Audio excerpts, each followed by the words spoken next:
Welcome to this presentation titled Rebuilding the Body and Nation. In the next few slides, we'll explore how the post Civil War period saw an extraordinary convergence of federal support, public morality, and engineering innovation, especially in the realm of prosthetic technology.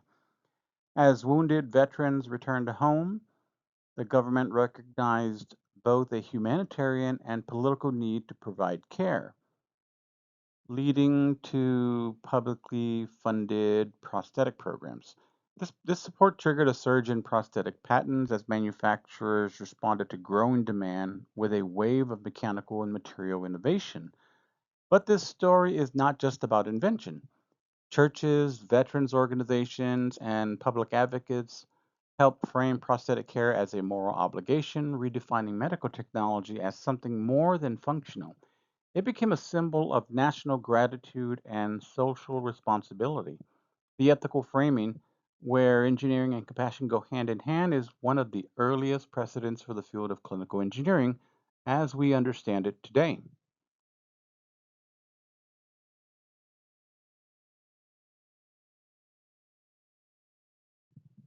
The late 1860s and 1870s were a transformative time in American history, a period of national rebuilding, both literally and symbolically.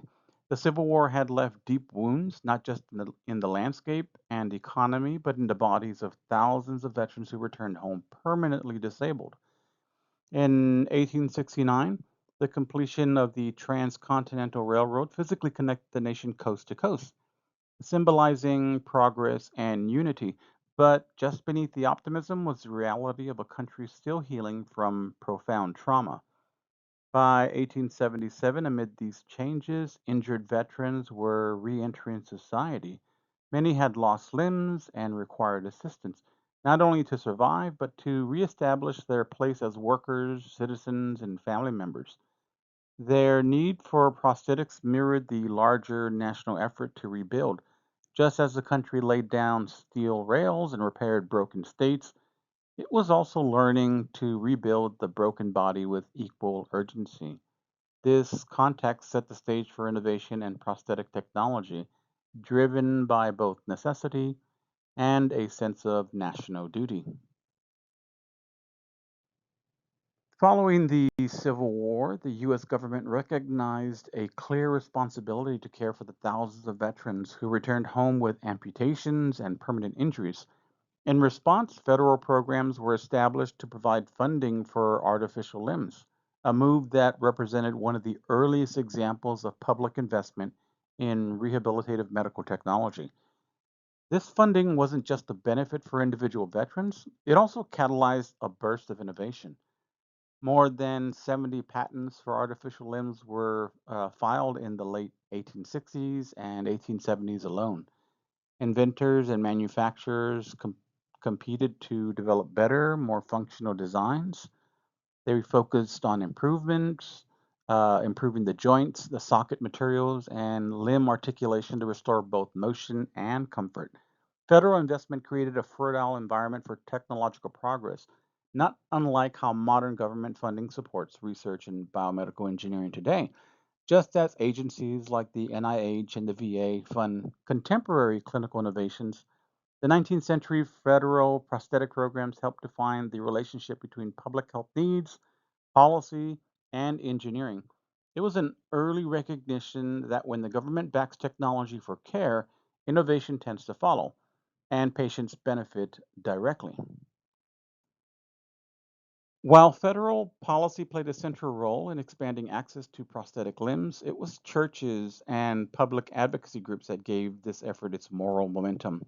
Religious leaders, veterans organizations, and civilians alike lobbied Congress and state legislators to recognize prosthetic care not just as medical assistance, but as a moral debt owed to those who had sacrificed for the Union. These groups argued that caring for wounded veterans wasn't optional, it was a civic and spiritual duty.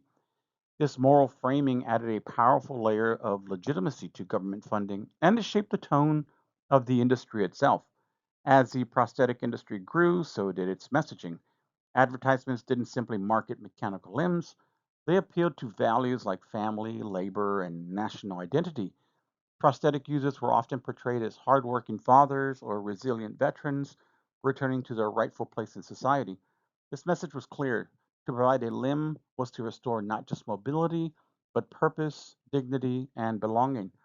This blend of technical innovation and moral narrative strongly parallels the values in clinical engineering today, where patient safety, human dignity, and the ethical use of medical technology remain at the core of the profession.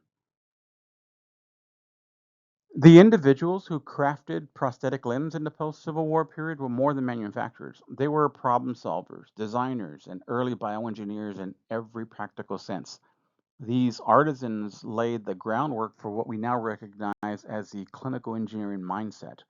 As prosthetic demand surged, these craftsmen had to shift from one size fits all approaches to custom fabrication. They had to consider not just form, but function. Usability and comfort became top priorities. Materials were carefully chosen. Weight distribution was tested, and then feedback from veterans shaped ongoing improvements for these artificial legs. These prosthetic makers were engaging in what was called patient centered design decades before that became a formal concept. What began as a hands on trade slowly evolved into a professional identity centered on ethical care. So, serving disabled veterans wasn't just a technical challenge, it was a moral commitment to restore dignity and independence. And this deeply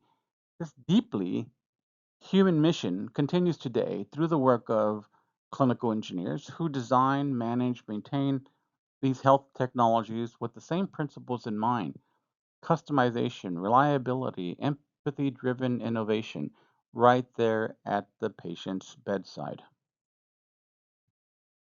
The innovations and values that took root in the late 1860s and 1870s didn't just serve Civil War veterans.